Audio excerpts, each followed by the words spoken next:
Welcome, ladies and gentlemen, to another episode of Cast Iron Conversations with yours truly, Chef Pat Lee. As always, your support means the world to me, so if you wouldn't mind, please go ahead and click on that subscribe button.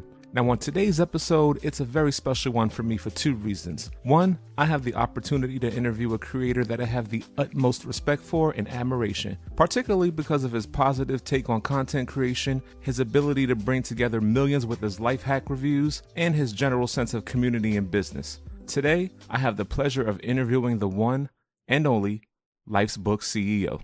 Now, as excited as I am to have conducted this interview, I regrettably have to apologize for the overall quality and audio. Now, this is to no fault of my esteemed guest, as everything on his end came out perfectly. However, on my end, there were some technical errors with the audio and the echoing, and in post-production, unfortunately, I was unable to fix those audio mishaps. Now, I understand that this podcast is still in its early stages, and as a first-time podcaster, mistakes and technical errors will happen. And that's the nature of the game. It's a learning process that I have to and will continue to record. It's a learning process that I have to and will take on as I continue to record more episodes. If you can't tell by now, I'm sure you'll notice once you first hear the episode, I brought a brand new microphone, the Shure MV7, and it is a thing of beauty. The sound is clearer, the noise cancellation is honestly the best I've had with any podcast microphone, and my voice is clear as ever. But this isn't a paid partnership, nor is this a sponsored post. I'm just explaining the differences between night and day with the audio, as you will hear. So I do want to thank you all for listening to this disclaimer, and to Life's Book, I sincerely apologize for the quality of the episode. I hope that I can get to have you on as a guest in a future episode, and I apologize sincerely to my community and anyone listening to this episode. Thank you for your support, but without further ado, here's the episode and interview in its entirety. Welcome, friends and family, to another episode of Cast Iron Conversations with your host, Chef Pat Lee. I hope you're all having an amazing day, a blessed week, and you're just living your best lives out there in this universe. Today is a very special episode of the podcast because I have the honor of chatting with someone who not only do I admire as a creator, but a person overall. He's, in my opinion, the originator of the social media reaction videos, a beacon of pure light and positivity, a family man, and a longtime supporter of my own content journey. It gives me great pleasure to introduce to you the one and only Life's Book CEO. My friend, thank you for joining us today in the podcast. How are you doing today? I'm good today, man, and I appreciate you inviting me on your show and giving me an opportunity to talk to your viewers and basically tell everybody who I am. I'm glad you're here, man. Thank you so much for joining. And I know we've talked virtually over the past couple of years, but this is the first time we've actually got to speak in this type of platform. So not only am I excited to have you here, but just excited to have my audience know a little bit more about you, a little bit more about your story, how you got to where you are, any special projects that you have coming up. So if you don't mind starting us off, just, introduce yourself, tell us a little bit about yourself and how you became a social media content creator. Cool, yeah. So my name's Life's Book CEO. And basically content has just always been in me. I've been doing social media since I was in high school. I failed a couple times, but I never gave up. So I always just been trying to get better and better at it and understanding social media so that I could be the best, honestly. So basically through ups and downs, this is what made me a content creator. I've been seeing other people's journey and constantly being inspired by that. I thought to myself, let me get out and do my own thing and try to test this out. So first starting off, I started off just posting memes and, posting videos, trying to get views. And then I figured, when that didn't work out, I said, you know what, let me switch it up and try something else. So with that being said, it just shows that when you doing content, sometimes the first thing you do might not work out and you might have to pivot, your focus onto something else and then see if that works out. I'm originally from Newark, New Jersey, but I do have family in the DMV and I have lived in the DMV before. So that's another part of my life. I also lived in Pennsylvania, so when people hear me talk in my videos and they hear me use different words and lingo, that's because, I've been around. I lived in different places. So that's me. You Yeah. know, I do got some projects, such as I do have my own social network. It's called Lightsbook.net, and basically it's based on you have 60 seconds to live life in a moment. So you're supposed to express yourself and share your story, because that's what it is. It's your own book. So people come and view your videos and just get a little piece of your life, but in 60 seconds or less. So that's the newest project I have, and that's only for iPhone right now until I grow a little bigger and then expand out to Android. But it's just a test right now on Apple. So if you got iOS, go to the App Store. It's free. You can check it out. It's a way for creators to express themselves and actually get the reach that they need, get the content seen, and grow. So that's me right now. That's me. That's what I'm doing. And that's great to hear. It sounds like you have your hands in a lot of different projects. I'm really excited to see where the future takes you. And I wanted to touch on a couple of things that you did mention. One of the first things that you did mention that I feel a lot of content creators often go through, especially when they start, is that they give up easily. We all face obstacles, and sometimes what we think might work doesn't work. So what advice would you have for the content creator who's just starting out and kind of feeling defeated when they don't see the views that they want, when they don't see their content grown as they should? The best advice I could give you is literally keep pushing, keep trying. Because everybody timing ain't the same. Your timing might be next week, while somebody else timing might be next year. Or it might be opposite, where your timing is next year and somebody else's is next week. So my thing is, you cannot pay attention to somebody else's journey when it comes to social media, because everybody's journey is different. So you just got to be you and keep trying until you hit. That's what I call it, until you hit, till you get that piece of content that does good. And that's what you need to focus on. A lot of people just into too much stuff. That's what it is, and they not focused on one thing, so they don't got an opportunity to actually grow. And that's why they can't grow as creators, because they not focused on one thing. Sometimes you just got to focus on one thing and keep trying that out to see if it works. And if it don't work, you can't be scared to start over, because remember, it's a journey at the end of the day. When you run in a race, you don't win off the first lap. You got to keep running until the race is over. So a lot of times people feel like, okay, I want to give up or something. No, I don't give up. Listen, man, I've been doing social media and content, like I said, since high school, over 15 years, after high school. So with that being said, I'm telling you, keep pushing, keep pushing, keep pushing. I failed so many times, man, so many times. But the one aspect that I have about me, the one special gift that I have about me, you can ask anybody, I do not give up. I don't care how many times I fail, I do not give up, because I look at huge business owners, billionaires and stuff like that. Bill Gates, you got Mark Zuckerberg, Jeff Bezos. And when you look at their stories, none of them gave up. No matter how many times they fell, they didn't give up. So with that being said, you can't give up, man. You just got to keep pushing, keep pushing, keep pushing. And that's only if you take social media and content creating serious,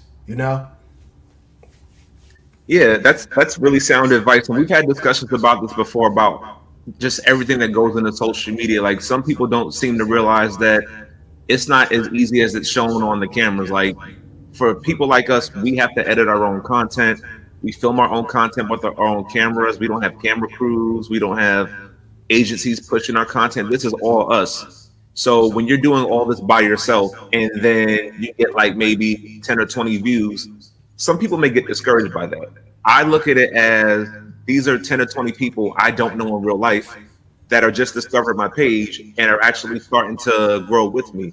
So if you kind of take it in that direction, it's almost as if, like, yeah, 4 people in real life who will just look at your content and will just brush on by to the next thing. Whereas these 10 or 20 people, it may not seem like a lot as far as views, but these are new people that are introduced to your page who are going to introduce themselves they're going to introduce your content to their friends, and then their friends are going to introduce their friends, and so on. It becomes a ripple effect. So you kind of got to look at things from a positive point of view, because otherwise it's going to get to the point where you're going to get defeated with everything. It's not easy, but it's Right. definitely worth it. Right. Now you're right. You're definitely right with that. And people got to understand that you just got to keep pushing, man. You can't pay attention to everybody else. You know, four new people is four new people. Four new people you didn't have before.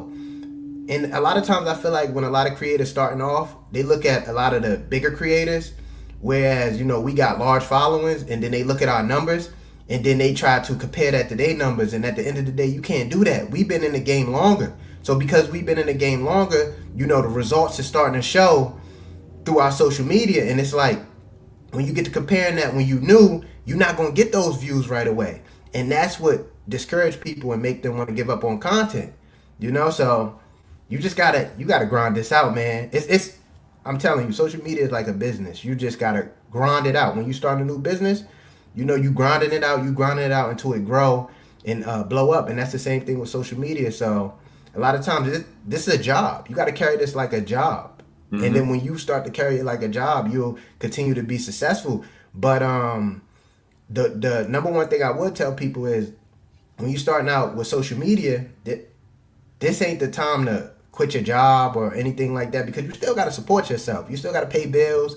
You know, you still got to put food on the table. And if you just dedicate everything to social media right away, then I feel like it's going to hurt you, like your pockets wise, because, you know, we going through inflation and stuff like that. But the time to actually go into it full time is when you feel like, you know, you getting that type of success and them numbers is going up, and you feel like you could provide for your family through social media, even if it's just a little bit. And when I say a little bit, if you getting, you know, checks from social media where you could just pay your rent, then I feel like, you know, that's when you able to come away from a 9 to 5 and then go full time into social media, because at least your rent paid, and then the next month you could go harder, and then you could get your utilities paid. Like it's a slow grind, as they say, when it comes to social media. But for some people with social media, it's a fast grind. I promise you, I done seen people blow up literally overnight, and then somebody like me, it took me years to get where I'm at.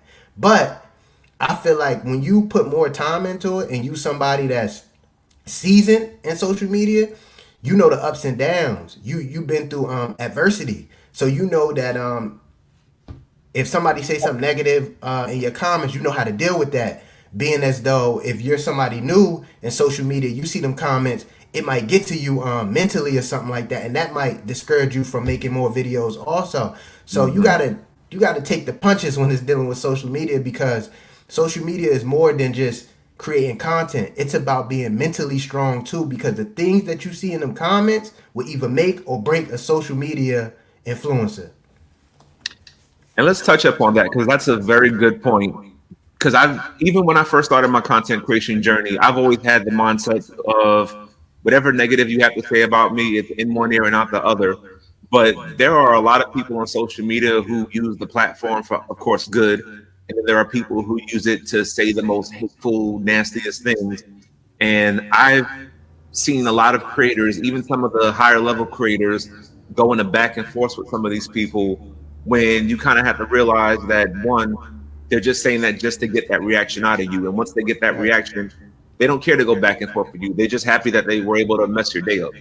And two, you've mentioned this to me before, and this is great advice that I want to share with everybody. You're a brand on social media. No matter where you go, whether it's Facebook, whether you're on Instagram, especially once you start to become a household name, you're a brand. So how you act in public, how you act on social media is a indication of how people perceive you. So one bit of good advice that I would give to people is just ignore them. They don't give them the time of day. Don't even give them a waste of breath, because once you give them that waste of breath, instantly they're going to go back and say, "Oh, Cooking and Pat Lee made fun of me and he said this about me." Cool, you know, I got him razzled up. I got his attention. And on the flip side, and I want, you know, just your opinion on this as well.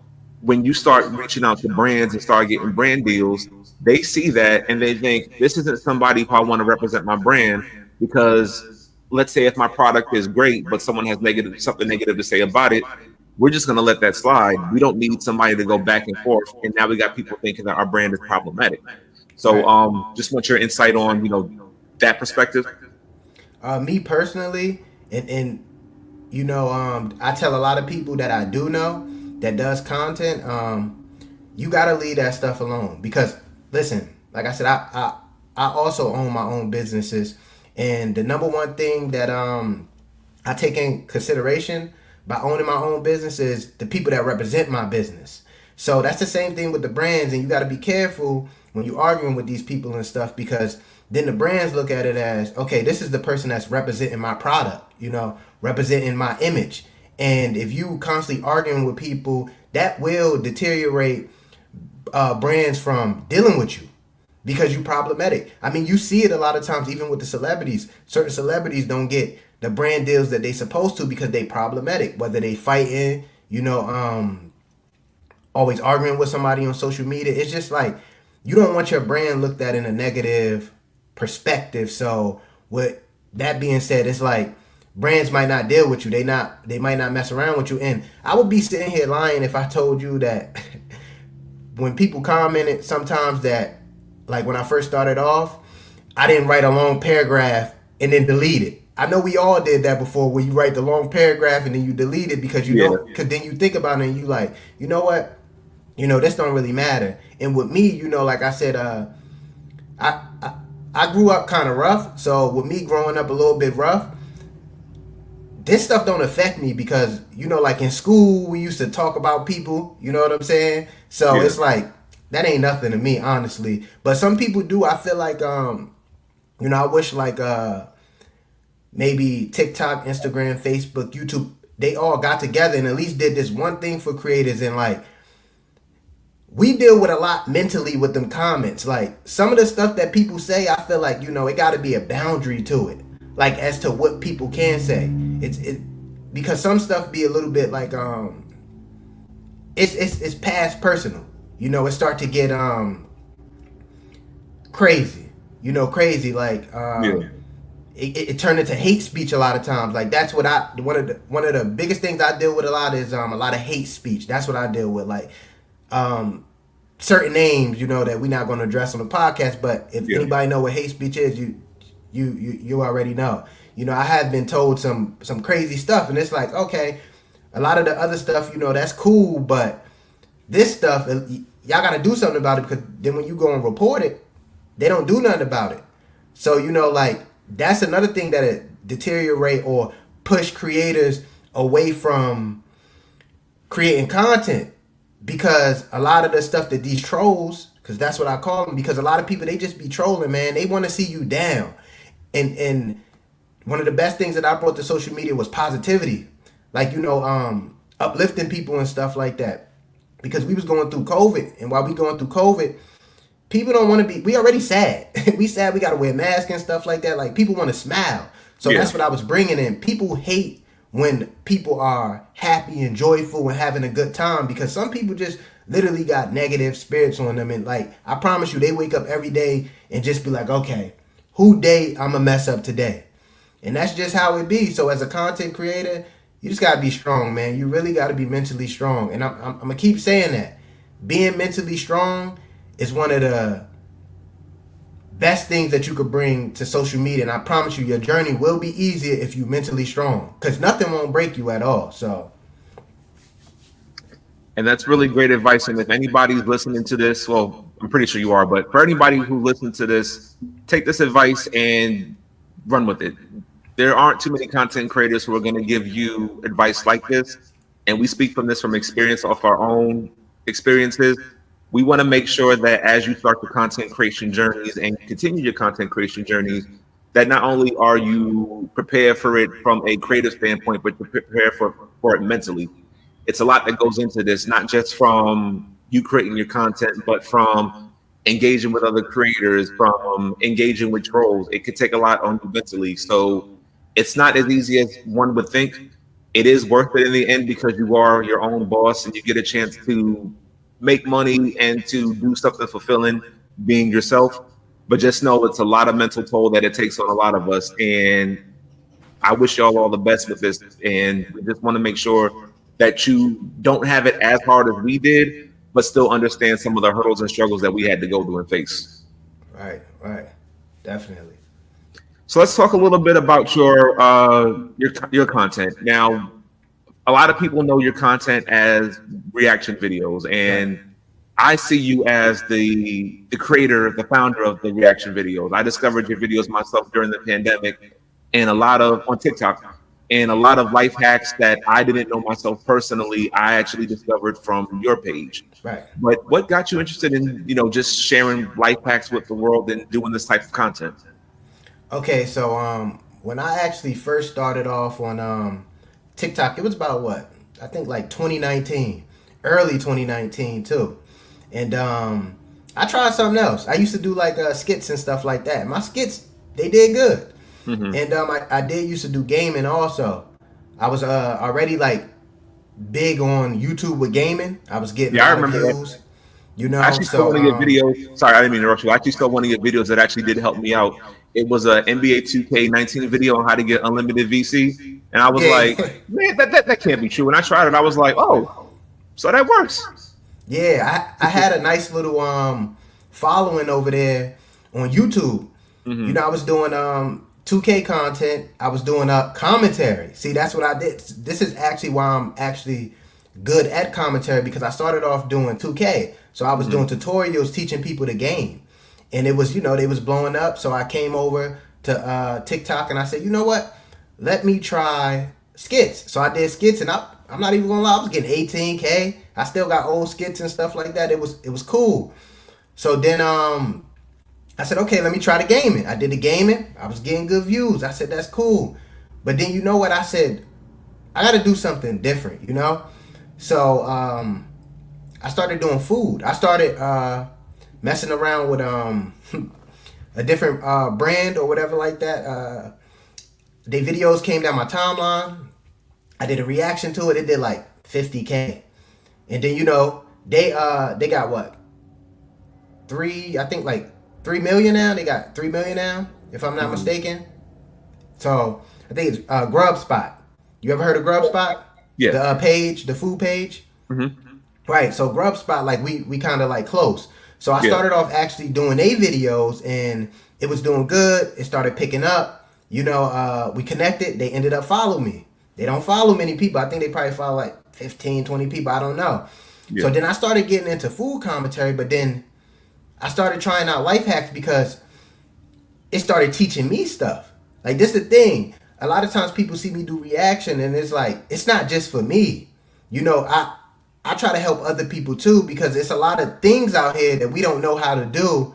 And if we knew how to do it easier, where you didn't say for instance, you could fix your toilet, because I learned how to fix my toilet through life hacks. Like, seriously, if I was to call a plumber, they'd probably charge me like $200-300 to fix the toilet.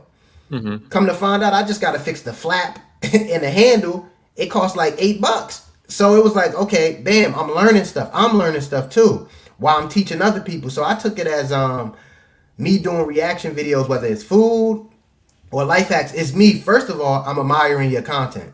That's the number one thing I want people to understand. I'm admiring your content. If I come and I'm doing a reaction to your content, I tag you, because that's respect. I respect your content. I respect your craft, and I don't want anybody to think, okay, he's trying to take my content. Nah, I literally respect your content, and I'm thankful for the fact that you gave us a life hack. You showed us something new. If you making food, I'm thankful for that food. I wish I was there eating that food. That's why I do reactions to the food, and then I do reaction to the life hack. So it's just my way of actually using my following to promote creators also, though. Because if somebody asks me under the post, they like, oh, who made this? I'm like, they already tagged. I'll tag them again. I didn't help people sell, bro, thousands in products. And I didn't ask for $1. Just me just reacting to a video. I didn't help companies do that, for free. And I didn't even ask for $1. So with that being said, that's literally why I do reactions, man. It's about learning new stuff and just expressing my opinion of what I'm seeing or what I'm learning at that time. That's how it is, and I feel like that's what separates me from everybody else. I'm not just sitting in front of the camera, just enjoying the video. I'm actually narrating the video in my perspective, based off of what I see. And that's another good point that I wanted to bring up too, is when you mentioned narrating the video from your own perspective. There's a lot of people on social media who tend to, for lack of a better word, imitate other people and kind of grow their content that way. What advice do you have for newer creators who are looking to try to develop and find their own voice and not try to be copycats and be unique?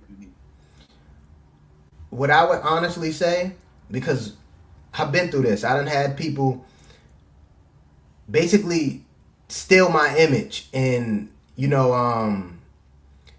take how I do content, And what I would honestly say is be yourself.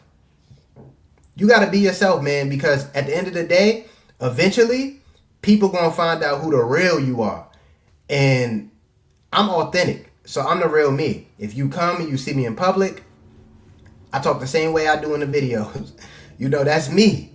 That's my style. That's just how I am. And the thing about it is, no matter how much people tend to take from other creators, you can't be that creator.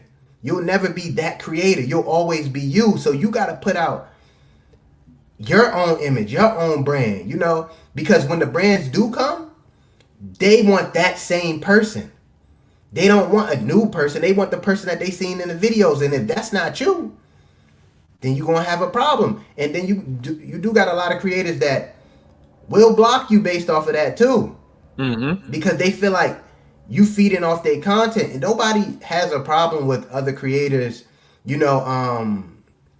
being inspired by their work and, okay, this person tried this. Let me try it, but let me put a twist on it. See, that's the difference. Put a twist on it. Put your own twist on it. Do your own thing. People want to see who you are on social media. And that's another thing that's stopping people. I promise you, if 90% of the people actually was themselves and didn't try to be somebody else, they would make it. Because people probably would like them as a person. Like people like me based off my personality because of how I am as a person. I don't got to be like nobody else. If everybody else cursing and doing it, I don't got to do that, man. I'm going to be me. I'm going to showcase my personality. And I'm going to create content the way that I create content. And that should be the same thing that every new content creator is doing also. Put your twist on it. Put your spin on it. Show people your aspect of the content. And that's what's going to make people like you. Based off of who you are, not based off of who you're trying to be. A whole word right there. Great advice. So you discovered my content, of course, obviously, because I create food content, and we've connected based off of our experiences of food. What would you say, and this is just a random question I wanted to throw out there, what would you say is your most fondest food memory? It could be anything recent. It could be anything from childhood. I'm always curious to know. Okay, so this gonna be a little. I ain't even gonna say it's gonna be crazy, but a lot of people been through it. I remember like one of my fondest food memories is just back struggling when we was kids. Struggling, couldn't afford much, but you had like that $1. Or even like $2 in your pocket, and you could go to the Chinese restaurant and get a large fry for like $2 with some mumbo sauce all over the fries, and then you break it down with your friends. Like literally, that's one of my fondest moments because, even through the struggle, food was still affordable, and we learned how to make the best out of nothing. And when I'm saying the best out of nothing, it's just fries, man. Like the fries wasn't much, but throw that mumbo sauce on there, get them Jones right, and then you and your friends, you break that down. That's a fond moment for me because like maybe for everybody else, it might have been something like when they went to their first big restaurant or something. But what keeps me pushing through social media is my struggle, honestly, like what I've been through, what I had to overcome. And I'll never forget where I came from, and I'll never forget what I've been through. So a lot of times through my content, you will hear me say some stuff, and it's like, okay, I've been through that too. Yeah, because I don't forget that. You can't forget that. And just coming from, like I said, $2 fries at the Chinese restaurant, that's my memories, man. Yeah, I've had those same similar memories myself. I remember when I was in high school and my friends and I didn't really have much money. And we would go to the bodega. We would all buy like a different bag of chips. Right, And we would get like a brown paper bag and like all throw the chips in that one bag and make our own little snack bag and just share it amongst each other.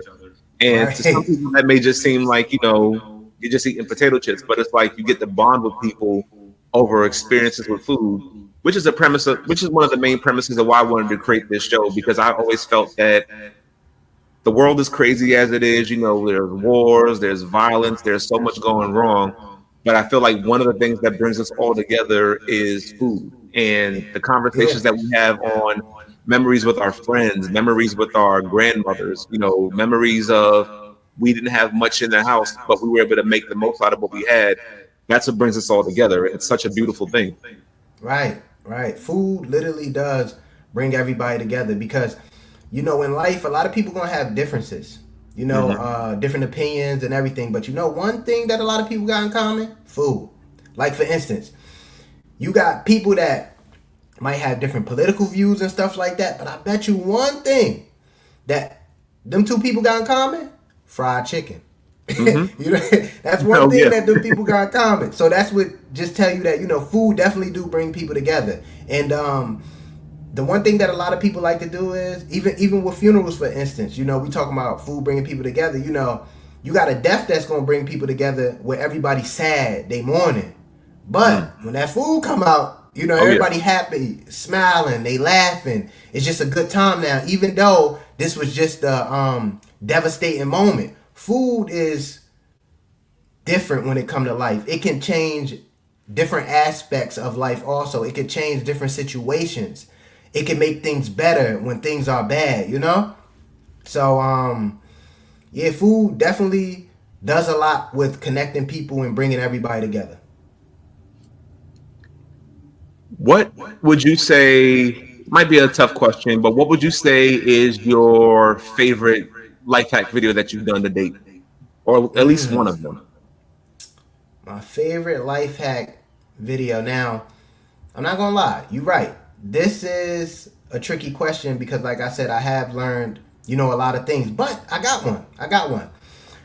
I didn't even get to share this video out yet because I literally just did it like 2 days ago. And then sometimes I draft my videos. I don't know if you do that, but sometimes I draft my videos.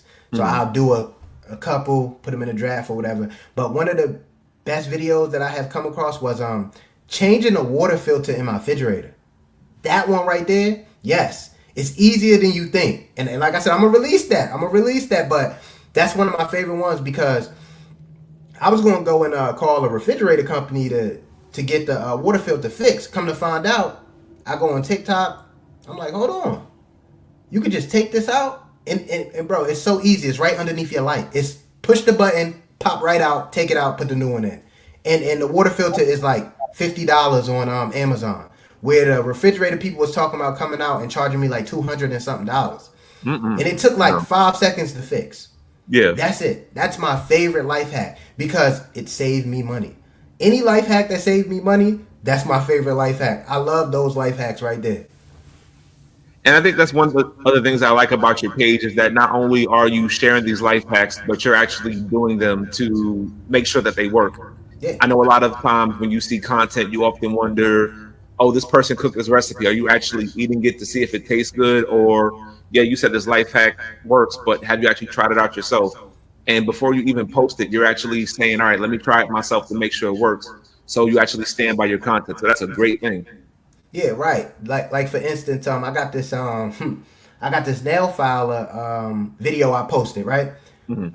Just recently. It did a million. Probably like 2 days, not even 2 days ago, probably like a week. It did a million. So I got a lot of people under there, they mad at me, especially the ladies, I'm sorry. But they mad at me. They like, oh, you got me breaking my nail filer, But the thing is, people gotta understand, when I'm reacting to videos, I'm looking at somebody else. So we Mhm. taking their word for it, not mine's. You know what I'm saying? Like I didn't actually try this out. So you know what? I felt bad that everybody went and broke their nail file. So I had to go and see it if it was real. So what I did last night is I actually went and had to go to the beauty supply store and see if a nail filer actually exists where you could peel it off.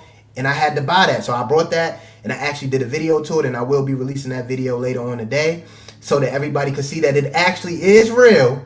You know, she over exaggerated a little bit. She didn't get the actual one, but it is real. So I don't want people to think that, you know, oh, I baited them into, you know, going to break their nail filer.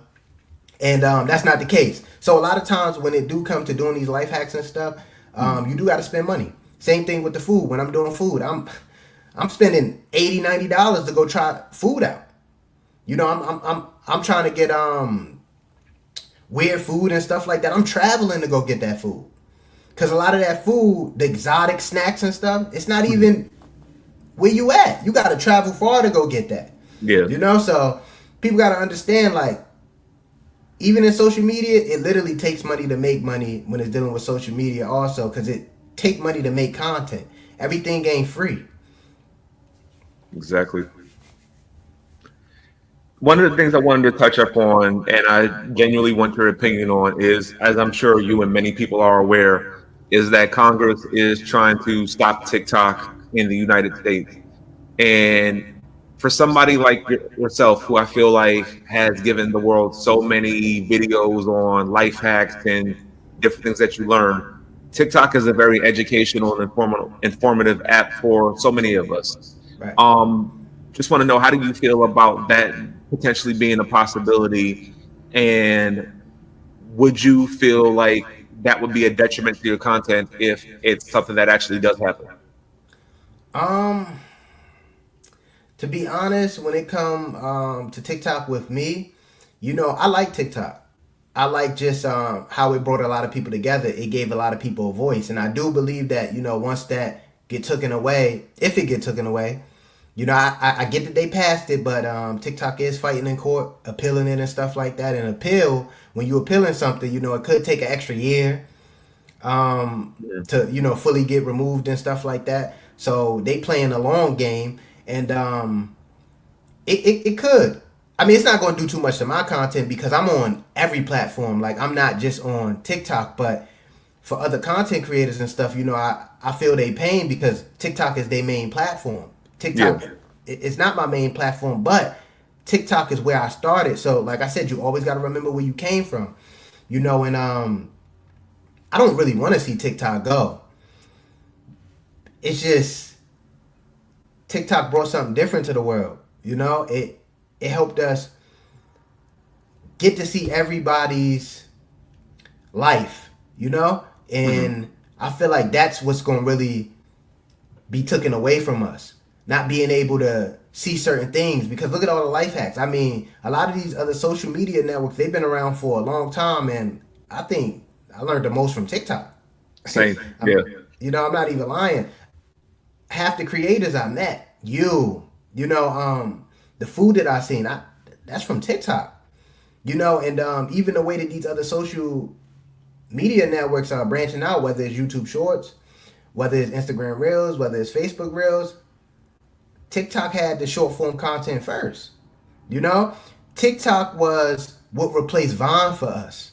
Because if you was on Vine, you know, like, that's what TikTok did. So TikTok played a huge part in a lot of our lives. And, you know, once it go as a content creator, it's going to hurt because I'm going to miss a lot of the content. But at the same time, I feel like certain things we can't even control. I mean, you could definitely go protest, fight, and stuff like that for it. But this I feel like it's a little bit over our head with a lot of this stuff.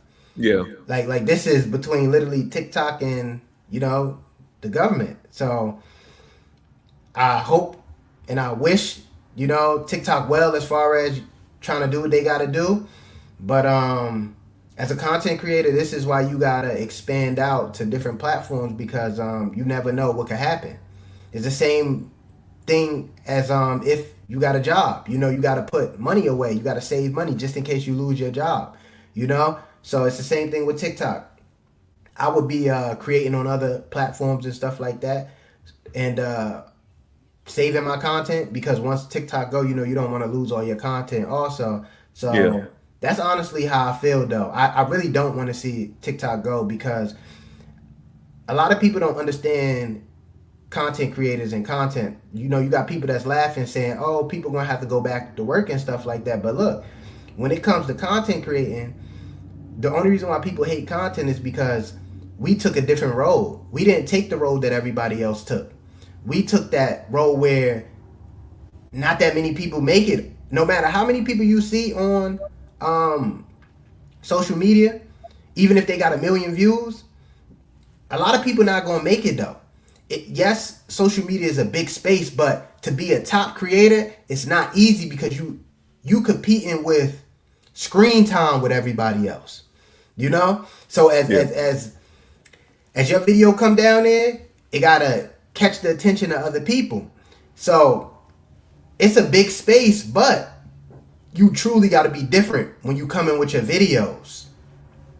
So, I mean, with that being said, I wish TikTok well, but at the same time, I got my own platform too. So it's like, I don't want it, but it kind of would benefit me at the same time. So it's a 50-50 with me, honestly. But I do enjoy TikTok. I really do. And that's a nice segue into my next topic, and we'll kind of wrap up there. So you have the Lifebook app, and one of the things I actually enjoy about your app is that you're giving a voice to so many people who feel like they haven't been heard by these larger social media apps. Can you just elaborate a little bit more on what inspired you to create this app and any future plans on promotion or what you have in store for people for the app? Okay, all right. So what actually inspired me to make this app was okay, so first I started building this app when I was in high school. But the thing about it is I failed so many times at the app because it wasn't the right timing. And a lot of times people don't understand that timing is very important. I would fail, I would try again, I would fail, I would try again, but I just kept pushing. And the thing was, when I was first coming up in social media on Facebook, see, like I said, a lot of content creators got it real easy right now. You got TikTok, you know what I'm saying? You got Instagram Reels, you got YouTube Shorts. When I came up, we didn't have that. It was just straight long form. So, it was harder to get views and get people attention. And the thing with me was, when I first started creating content, when I was first coming up, I didn't get that many views. So, I was going through the struggle, and when I first thought about creating a social network, I was thinking to myself like, okay, I want to give people an opportunity to be seen because I wasn't being seen. So it was basically my way of getting myself seen while helping other people get seen because I knew how it felt to be an upcoming creator and, not getting the views basically. Not getting them people to see your stuff, because I always felt like I had good content. I just felt like I didn't have the right eyes on my content. Like I couldn't get it in front of a lot of people. So with my social network, it's just a way to basically build your story, create your story. It's also a voiceover app, so it's a way to narrate your story. You the voice behind the content. You know what I'm saying? That's the greatest thing about my app. Because I do, commentary, but narration at the same time. So I said, look, let me put a twist on this app. So I give people 60 seconds to basically live in the moment. Whether it's you drinking your coffee, whether it's you riding your bike, you throw a voiceover over that and basically give your story to it. So every time somebody come to your Lifebook, they getting to see a different page of your life. This is you expressing yourself, expressing who you are. Whether you're a creator, you just a person that just want to share a little bit of your life, because like I said, it's 60 seconds, and less. So I feel like everybody else was doing 30 seconds when it first came out, and that was that was the sweet spot. But I said, you know what? I know everybody doing long form content, so I said, let me put it at 60 seconds because then you got the sweet spot at 30 and 60 seconds just in case you want to actually express more on the content or speak more on the content and give you just a little bit more time, And with my app, I don't want to go into long form. I want to keep it strictly short because I feel like with a lot of these apps, a lot of people being forced into long form content. A lot of people don't like long form content, because a lot of people have a short attention span. So they can only consume so much time of a piece of content. So I feel like, with my social network, I'm going to give you what you want. And that's, a lot of people wanted just the basics of how TikTok used to be when it first started off. Like I tell people all the time, you know what I miss the most about TikTok? When it first came out, man. That was the best content. It was the best content. Now when you go down your timeline, I feel like you don't even get that good content no more. It's so much other stuff. I be wanting to see content again. Like good, we had dances when it first came out. Yeah. You know, it was just so much. It was more, I feel like TikTok was more family oriented when it first came out. You know, now it's just a lot. Because, you know, once the app blow up, a lot of other people, they get on there and then they change things up a little bit when it comes to content. But I'm just trying to bring back that family aspect of things, and like I said, giving creators a voice. You know, my algorithm a little different than everybody else's, so everybody literally could be seen. My social network is actually based on views also, like your page get views, and it got a twist. It got a little bit of old school MySpace in it too. You could you can edit your own profiles. You can put the picture up there and everything with short form videos. So and then I do want to get further into that. I do want to actually reward creators at the same time. Like my ultimate goal is to give out plaques like how YouTube give out stuff when you hit accomplishments, because I feel like as creators, you know, we want to feel special when we achieve things. So that's another thing. And right now I'm just focused on putting more money into advertising. That's literally what I'm focused on, because I feel like, you know, I got a good app. I just need it to get in front of the right people. And I feel like, you know, people they'll join it. I got a commercial out right now. I'm working on another commercial. So, you know, that's it. I'm just trying to give everybody an opportunity to be seen. That's it. Well, man, you're definitely doing the Lord's work. Don't mean to bring religion into this, but I always feel like anytime somebody is a blessing to those, I have to give that thanks to you. So thank you for everything that you do. Thank you for everything you do, not just as a creator, but as a human being in general.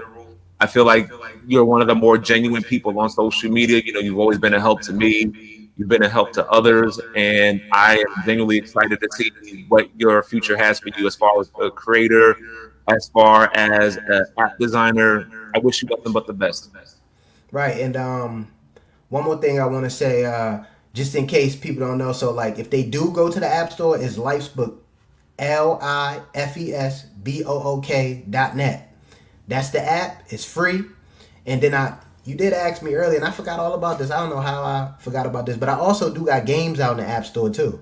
I do. I got a game called Telly Bear Treats. It's similar to Candy Crush. So if you like them Candy Crush games and stuff, I do got that. And then I have another game out called Bubble Sports. Mm-hmm. You look under there, it's under my name. So they're all free games too. So that's another thing. I always try to venture out into other stuff because I'm business first. I love content creating, but like I said, I run everything like a business, so I'm business first. And you always got to think about, backup plans at the same time. Social media is my number one, but at the same time, I do have, other stuff that I do. So if you could use social media to grow your other businesses and stuff, it'll definitely help you out with maintaining, like income and stuff like that. And we'll be sure to have all of those links for the Lifesbook app, the games, your social media platforms, all in the description below. Lifesbook, my friend, thank you for joining us on the podcast. Thank you for having so much to do with the growth of social media. We hope that you can come back on the podcast in the future as a guest. Thank you for your time, man.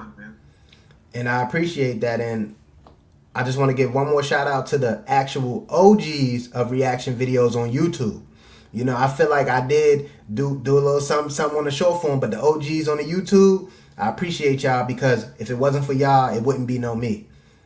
And we can leave it at that, man. Real talk. And thank you all for joining us on another episode of Cast Iron Conversations. This is your host, Chef Pat Lee, and we're signing off. Peace. Thank you.